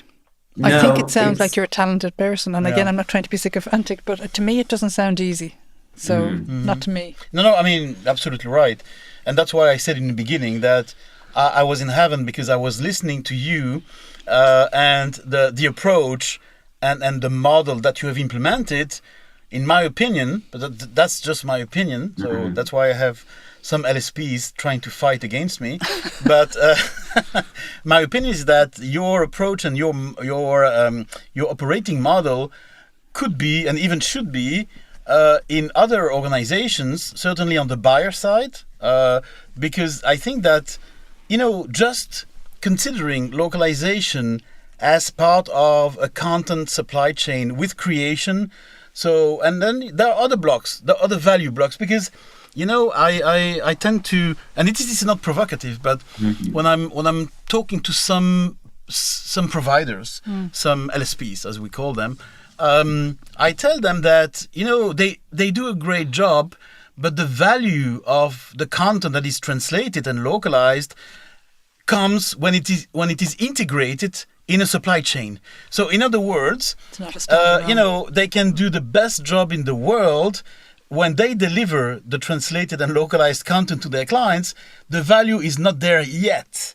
It has to be integrated in the supply chain. And that's why I said to these LSPs, make sure that your clients, integrate the translated and localized content into a supply chain, because that's when the value will come. And then the client will say that indeed the value came when it was integrated in the supply chain, but thanks to the supplier. So otherwise, you will never be recognized as a value creator yourself as an LSP. But believe it or not, I have a bunch of people, trying to not kill me, but to hurt me. And that's quite good. That's quite concerning to hear. But I understand. And it shouldn't be the case, because what you're saying is, to be fair, it's just facts. It's very factual, right? It's very factual. Yeah. I'll tell you that each business, it's the concepts of what is good quality, when it's in comparison between an internal localization model and getting that service from somewhere else. I think what we need, I said this in the past, I think, Bruno, we were in a think group a few years back. Yep. Together. And I remember back in the day I said this, and I thought it was just very innocent because the environment wasn't the right one to say this. I turned and I said, LSPs need to be more transparent with their clients, and transparency is a problem. That's what is creating problems. It's like almost creating a structure on when things go wrong, there's always a reason why things went wrong, when actually, it's almost like, but why, you have the translation memories, you have the glossaries, why is this not produced the way that I would expect? And then you get a situation where they would come and say, oh, I don't know, we use the secondary preferred person, and the challenge that I find on a personal, as from my point of view, as a professional running this big operation that I have here, is I couldn't care less, I know. Who you bring in, whether you use the primary or the secondary or the fourth person in a row. I'm not getting what I'm expecting to get. And that happens once, and that happens twice, and that lasts for months. And then suddenly we're referring back to this. And then you're like, oh, maybe we need to sit and have a training session. Yeah, let's do a training session again, and let's do it again, and let's do it again. And then you end up being like, how much time have I wasted? God. And what's I know it's going to sound strange that I think about this way, but it's how expensive is my time, right? From a monetary point of view. So if I'm going to sit there and spend 1, 2, 3, 4 hours, how much is that costing?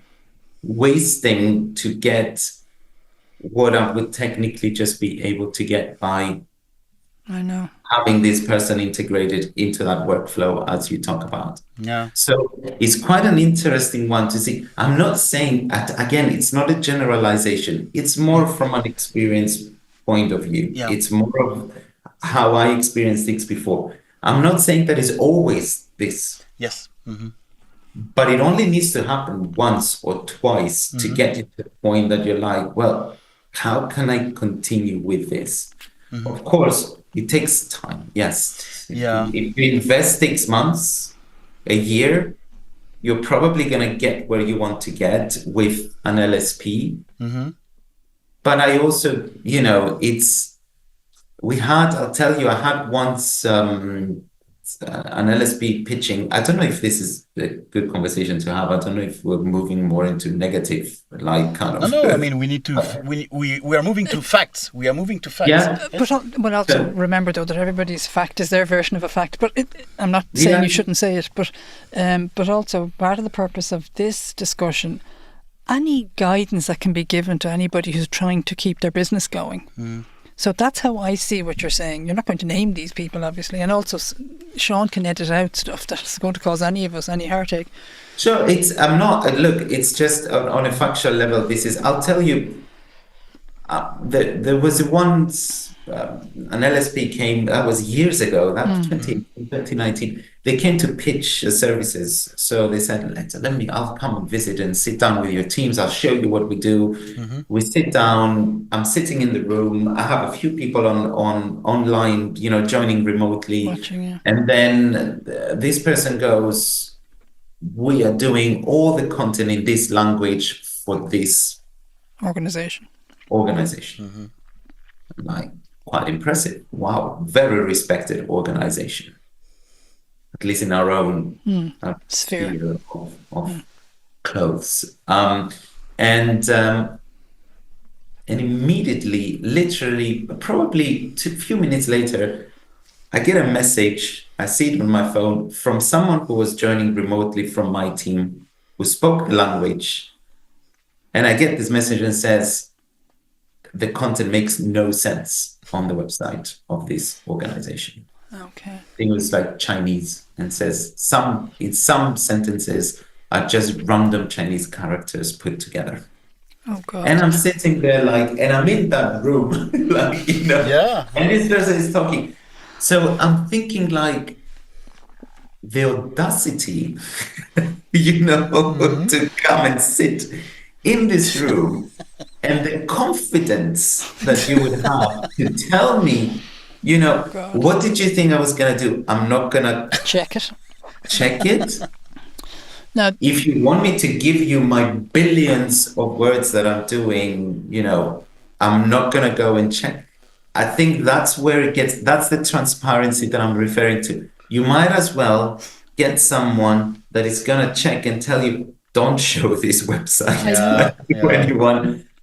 Maybe show this one, because the content is not good. And that's where it gets me. I think the challenge that I get with LSPs is that it's very, at the moment, and again, it's not a generalization, but the big ones at least that they're able to support, they're very sales driven. Yeah. That's what I was going to say. That was some naive salesperson that was sent out that day. They're very sales driven, and they're also very account management facing in the sense that the vast majority of partners, of clients, the face of the business is account managers. And I think that's just not great. It's just not great. It's not too much dependence on the charm offensive. Yeah.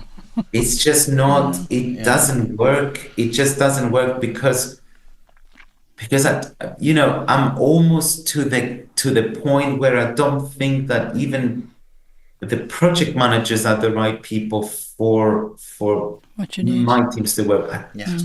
I should be working with the translators. That's the ones that I should be working with. That's the ones who are gonna get it. Because if it needs to go from me to, and it's not even me, right? I have a coordinator that needs to brief the LSP. The coordinator is going to get the guidance and direction, but the coordinator is going to brief, assuming that the work is going to be done the same way that the internal translators on our end understand it. The coordinator is going to brief the account manager. The account manager is going to brief the project manager in the LSP. The project manager in the LSP is going to have a fraction of the budget to get the work done. That's right. I've been there. Yeah. I've been there. I've done it too many years. I was penalized personally as a professional if I went over budget. Yeah. Right? Oh my Lord. So so I had and it was a fraction. And again, I can't really mention, but it was a fraction of that budget to get the work done. And then you were getting to a point where eventually the translator was receiving a completely watered down version of what they were expected to do. Yeah. And just like you, I wasn't trying to generalize anything between, some difficult LSPs, and some great clients. I mean, there is bad and good, everywhere. But for me, it's even more than factual. It is logical. Because in any industry, the relationship between a client and a supplier has to be win-win. Yeah. Otherwise, somebody is the fool. And, I can take the example of success. Let's not talk about, value creation, but, success. If a client is successful, the supplier will be also considered as successful because the supplier will be part of this sort of journey to success. That's why when I'm saying that, translated and, let's say translation localization should be integrated, elevated and integrated into content and product supply chain. It's actually in the interest of the LSPs.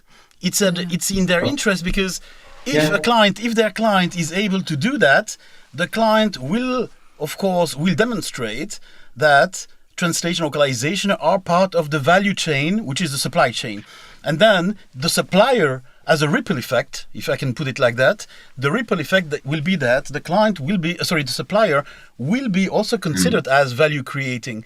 So it's a win-win in that case, because if the client cannot justify that translation localization is creating value, the LSP will never be considered as creating value. So it's logical, not just factual. I think it's totally. I couldn't agree more. It's pretty much what you're saying. I think it's also, and then you add in the profitability that they need to have, and because you can say, yeah, but go to a smaller, LSP, because a smaller LSP is going to do a better job. I agree with that, because they work with a smaller kind of pool of professionals and experts, which also means that working with a smaller pool, you can teach them faster, you can educate them faster, you can make them better integrated as well. But it's still going to be the admin side behind it, and the profitability that they need in order for a smaller LSP to survive. It creates that challenge that actually, I need to push down the rates. But if I'm going to start pushing down the rates, it means that I cannot expose the expert and the professional to the client, because that creates a risk. Yes. And that risk, I cannot know how much they're paying that person who's doing the job. Yeah. I shouldn't know. I cannot know, because that creates a problem. So the transparency there becomes problematic. Yeah.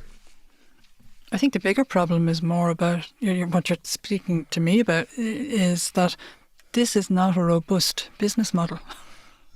It's not. I think it's going to sound horrible.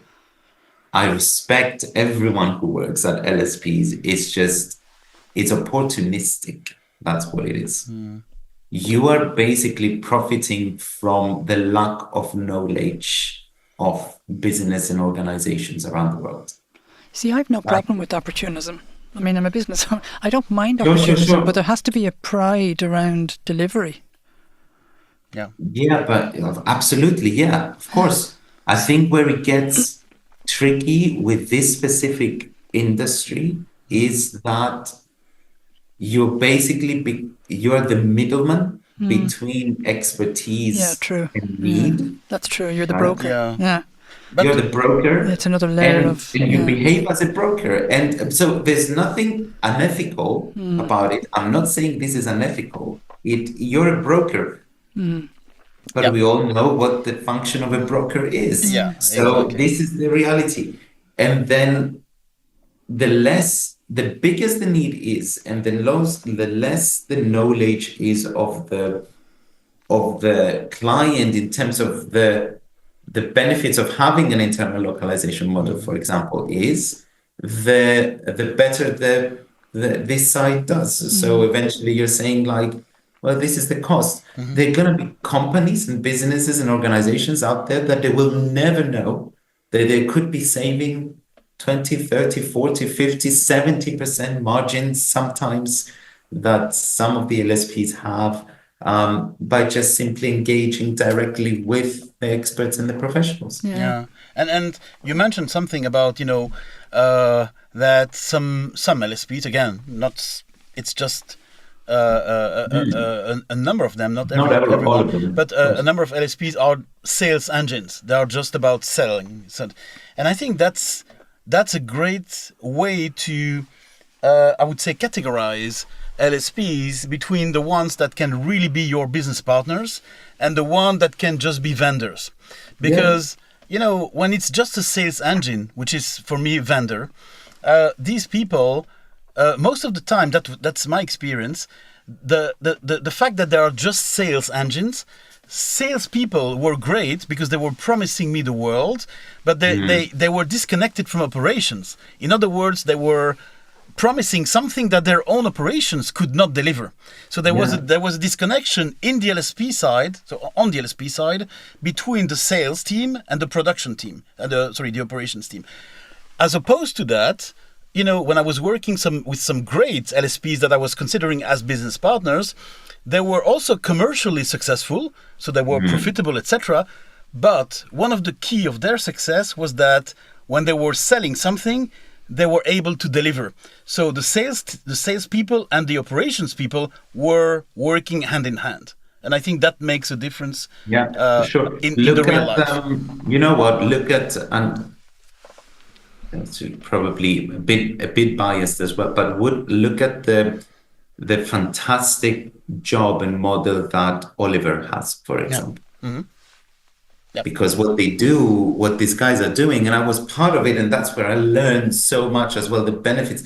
But look at what kind of structure that they have. They basically tell the client, listen, what I can do for you is I can build a team that can sit with you in your operations, you know, and is there profitability model there? Of course there is profitability. However, you know, it's all about balancing out what this could potentially be costing the client to build that internally themselves, because there's always additional admin costs of people management and finances and all of these things that it comes on top of, like building a larger team that technically in this case Oliver takes away from the client. So the client doesn't have to deal with contracts, onboarding, you know, recruitment, all of these things Oliver does for the client. But then it gives the opportunity for all of these people to sit within the organization, make them, as you said, Bruno, like part of the supply, the content supply chain, to make sure that they're there, that they understand. Adidas, beautiful example of what that model looks like. Totally. You know, and they do it with others as well. It's not just them, but it's I think Apple is with them now as well. I think part of it is absolutely as well. So it's such a it's not what I do, it's not what LSPs do, it's that in between, right? So recruiters do that, we do that. So it allows people to flex up and down their requirement. But you see, and like, depending on the contract, this in-house thing that you can build for on behalf of the client, and then you manage that model. But the resources are learning from within the organization. Exactly. But it also means, I mean, depending on the type of contract that the recruiter would have, you can give the freedom to flex up and down weekly, monthly, quarterly, and all that, of course, is built into the pricing and all that stuff. Of course. Yeah, absolutely. This has been hugely interesting. The other thing as well, you know, the thought that crossed my mind when we're sitting here, you know, all these surveys. So every marketing person that I might hire would say, oh, send out a survey, what do you call those survey, research survey, or what do they call them? Survey monkey. Yeah. Whatever they call them, to your clients, and ask what are their thoughts on your services. I've never done it, and I never will do it in my tenure, ever. I don't fill them in because... But you know what I'm learning? I'm learning from these discussions. What we do is not dissimilar in some respects to what LSPs do. The models. Now, we have a few different ways of doing it in our agency, but this actually to me is better than any survey. Because I'm listening to you speak thinking, oh my God, am I guilty of that? Truthfully, I'm actually, now I hope I'm not too much so. We've had a few different ways, you know, revenue models, but that's just a completely unrelated thought that crossed my mind. These type of discussions are much more valuable than sending out surveys that people just won't answer.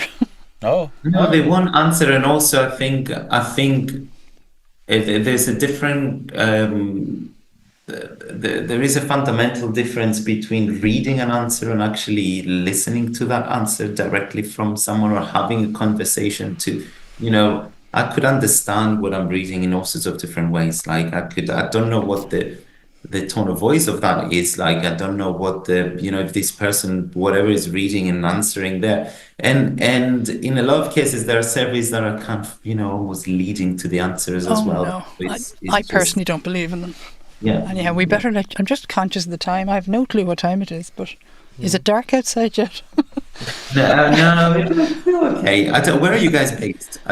I'm actually based in Dublin. Obviously, Bruno's based in Brussels, but is in Dublin at the moment for these few days here to do the podcast. Yeah, I'm localized in Dublin now. So we're on the same timeline as you. You're in the UK, aren't you? Yeah. I'm in London. London.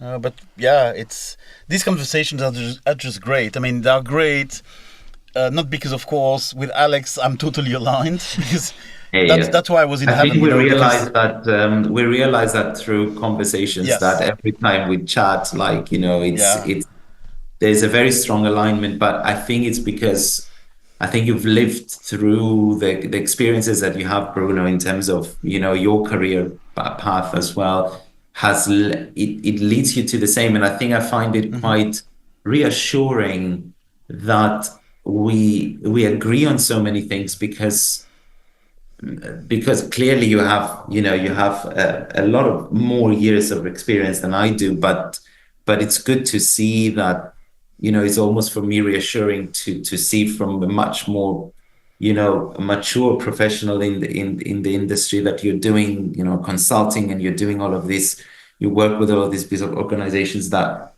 it's pretty much see the same thing, the same challenges that are happening out there in the industry. You know, in a very LSP driven industry. I know. Yes. Yes. How you know, you see these glimpses of people trying to do something different, and, you know, there's true innovation happening across internal localization models. And I see it and I know that are happening, and I've seen friends in the industry that are innovating and doing amazing things as well. So it's quite cool to see that, you know, there are a lot of positives in the industry outside the positives of the LSPs, because again, it's not all negatives, right? So I know we've got a little bit of a negative connotation on what LSPs are doing. It's definitely not all negative. Like, no, you know, absolutely not. I mean, it's at the end of the day, like, you know, they help localize billions and billions of words, you know, every day. That is pushing for better localization, that is pushing to interconnect the world better, regardless of quality. It's happening, you know, it's happening, and that's good for everyone, to be honest. Absolutely. So yeah, there are definitely positives. No, it's very valuable. So I'm going to thank you, Alex, hugely for your time this afternoon. It's been hugely interesting, enjoyable, and you've been very generous with your comments and your honesty, which I actually believe helps businesses that will listen to this, business owners, people that work in organizations. And again, as usual, thank you, Bruno. Always love working with Bruno. You're welcome. Thanks a lot, Alex. Thanks a lot for thank you so your much, kindness and your availability. Much appreciated. Yeah. Absolutely. Yeah. Of course. Same here. Thank you for having. I actually didn't know where the conversation was going to go, but I'm actually quite happy we had all of these conversations. Thank you for giving me the, you know, for giving me the chance to have these conversations with you guys. Yeah. We need more voices like you. We need more people like you. I don't know. Definitely. We need all voices, though. I'm sorry, we do. All voices, for sure. Yeah, all voices. But more from like Alex. No, Bruno. We actually need to hear all voices, because if we only stick with people that we completely agree with, we don't know when we're going to miss the odd gem and the next genius. You know, the next idea that you go, oh my God, that's brilliant, you're doing that. Okay. Yeah. When I say You more, need to I know mean, for me, there are too few We'll votes. turn into a match here. But you are saying I think voices. you need to know the bad to appreciate the good. But Bruno. when you say all voices, I agree with you. But the fact is that for the moment, there are not enough voices like Alex. So I don't pretend that the voice of Alex should prevail all the time, but there should be a good balance of voices. That's fair. That's fair. Now, that's what I mean. It depends on which hat I'm wearing. So when I sit with my recruitment owner hat, honestly, any movement in any market and my business is fine. Do you know what I'm saying? And there is movement, thankfully, and we're doing nicely, thank God. But when I sit with my other the sort of the global growth of business in general, and it actually breaks my heart to see businesses falling and failing. Because any business owner has had, you know, every business owner I know has had a bumpy ride. So when I see, you know, and I hear stories of people in this industry who've put their life savings into this, they have staff numbers of 20, 30, 100, 200, and they're not moving quickly enough. I find that hard going to watch as a human, as a business owner. So it depends on what hat I've on me. Yeah, for sure. It's not. I think eventually, at the end of the day, like, we're diving into conversations of topics. We give our opinions on things. It's always this idea, the world keeps spinning. Like, it's always like seeing things in perspective as well. I used to get very passionate in the past around how, localization is done and who is involved and all that. But eventually you get to a point that, you do a lot and you learn a lot and you have successes and you have failures. And then eventually you realize that probably everyone is doing, the best they can, right? So they're doing the best they know sometimes. So there's a lot more empathy when it comes to, successes or failures but eventually it's, you speak your truth and you speak, factually what you know and what you understand. And then from there, you kind of, if it sticks, it sticks to people. If it doesn't stick, it's okay. And then you move on. You just get up again, get up tomorrow and go again. And also learning to just move on from the things that they don't work. It's this thing of the usual thing of, you see bad comments on social media, or people kind of go on social media and comment. It's the same logic. Like, they go underneath and they go into the logic of sitting there and leaving a bad comment for something they don't like. And there's like, if you don't like what you see, just move on. Just ignore it. Just turn the other way. I don't need to know your opinion about it. You know what I mean? Like, it's the same logic. So this is the factual situation. This is the reality that we're in. I agree totally. You need all sorts of different opinions. You need to know. That doesn't mean that you need to always absorb it. And absorb it. Exactly. That's the right word. You don't have to absorb it. You could discuss it. You could debate on it.